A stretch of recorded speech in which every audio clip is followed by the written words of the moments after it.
Ingat 3M itu tadi ya. Operasi penegakan disiplin protokol kesehatan gencar dilakukan oleh petugas di Lampung Selatan. Sabtu siang, petugas menggelar operasi ini di Jalan Protokol Kota Kalianda. Pada operasi ini, petugas memergoki banyak warga yang masih membandel tidak menggunakan masker saat mengendarai motor. Rakyat Indonesia. Ya, seperti itu Pak ya. Kita warga negara ya. Anda tidak memakai masker. Kamu apa? Lagu? Presiden Indonesia Raya bisa? Ya. Kamu ingat ya? Ya, Pak. Ikuti aturan yang ada. Ya. Mereka yang melanggar kemudian diberi sanksi sosial, yakni push up sebanyak 30 kali atau bernyanyi lagu Indonesia Raya. Bangsa dan tanah air, marilah kita berseru. Melalui sanksi sosial ini, para pelanggar diharapkan dapat jera. Untuk sementara sesuai arahan pimpinan kita tetap melaksanakan kegiatan untuk operasi himbauan ya, himbauan bukan operasi ya, himbauan untuk pemakaian wajib untuk menggunakan masker ini. Untuk pelanggaran sendiri tadi kita beri pelanggaran apa, Bang? Kita beri hukuman apa? Ya, untuk pelanggaran alhamdulillah mungkin rekan-rekan juga sudah bisa lihat tadi ada sebagian yang ada sebagian yang hukumnya juga hanya hukuman bukan hukuman fisik ya, himbauan untuk mengingatkan kembali bahwa ada yang mengucap Pancasila, ada yang menyanyikan lagu Indonesia Raya sementara itu. Operasi serupa akan terus digelar secara berkelanjutan untuk memutus rantai penyebaran COVID-19 di Lampung Selatan. Ari Susanto melaporkan dari Lampung Selatan. Rakyat Indonesia. Ya, seperti itu Pak ya.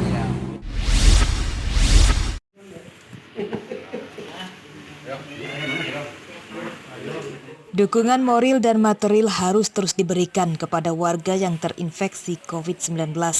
Apalagi kepada warga yang sedang menjalani isolasi mandiri di rumah masing-masing. Hal itu supaya mereka tidak merasa dikucilkan, namun justru merasa diperhatikan supaya bisa segera sembuh. Hal itulah yang dilakukan pemerintah Desa Negeri Ratu, Kecamatan Kota Agung, Kabupaten Tanggamus bersama petugas TNI dan Polri. Pada Minggu pagi, mereka bergerak menyambangi warga yang sedang melakukan isolasi mandiri di rumahnya karena terpapar COVID-19. Petugas membawa aneka kebutuhan pokok seperti beras, minyak, gula, telur, bumbu dapur, dan lain-lain.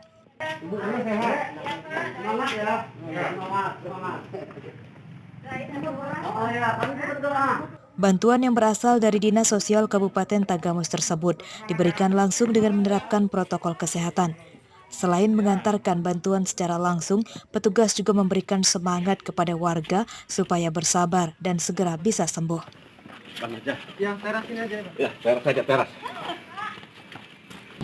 Kita himbau bersama dengan Babinsa dan pemerintahan Pekon tadi itu untuk warga yang diisolasi, keluarga yang tertinggal untuk supaya jangan sampai keluar rumah dan bila mana mereka memerlukan sembako atau kekurangan segera untuk menghubungi RT setempat. Menurut petugas, bantuan tersebut diberikan supaya warga bisa berkonsentrasi untuk kesembuhannya tanpa khawatir kesulitan mendapat bahan makanan. Bantuan tersebut juga diharapkan bisa digunakan seperlunya dan warga terinfeksi tidak dibolehkan keluar rumah sebelum hasil swab keluar. Andri Kurniawan melaporkan dari Tanggamus.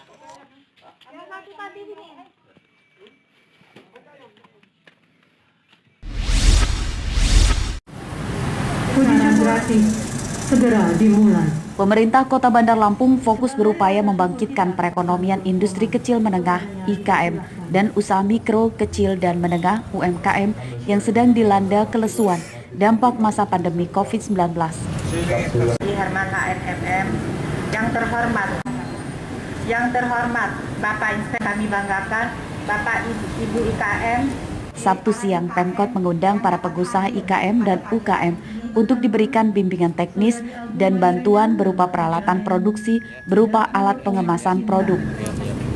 Hasan, kemudian Saudari Supriya, nama IKM Kemplang Indah, dan Saudari Zubaidah, nama IKM Love. Kegiatan ini dilakukan di halaman gedung Pemkot Bandar Lampung. Untuk pengembangan perekonomian yang sedang lesu, pihak Pemkot juga memberikan kemudahan dalam pengurusan perizinan IKM dan UKM tersebut. kita, Bu? Untuk saat ini kita ada 8 unit, terdiri dari vacuum sealer, hand sealer, terus continuous sealer, dan cup sealer. Nanti apabila anggaran kita sudah turun, baru kita akan memberikan hibah kepada para IKM sebanyak 285 orang. Adapun jenis-jenis daripada mesin yang akan kita bagikan adalah mesin roasting kopi, kemudian mesin jahit, kemudian oven, juga mixer, dan beberapa wajan untuk para sentra keripik. Dari data Dinas Perindustrian Bandar Lampung, tercatat ada sebanyak 312 IKM yang saat ini masih tetap bertahan usaha. Mereka sedang merangkak bangkit seiring dengan aktivitas kenormalan baru.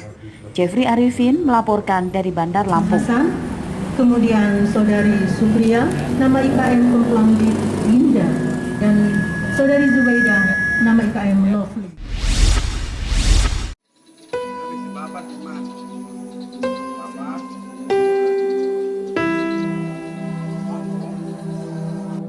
Beginilah keseharian pria bernama Tinggal, pria berusia 62 tahun yang mengelola lahan tidak terlalu luas di Kelurahan Keteguhan, Teluk Betung Timur, Bandar Lampung. Lahan dari menumpang ini dimanfaatkan untuk didirikan rumah, sekaligus lahan pertanian sebagai sumber penghasilannya sehari-hari. Lahan ini ditanami kangkung, genjer, talas, dan ubi jalar. Dari atas lahan inilah Tinggal bisa menghidupi istri dan 2 anaknya.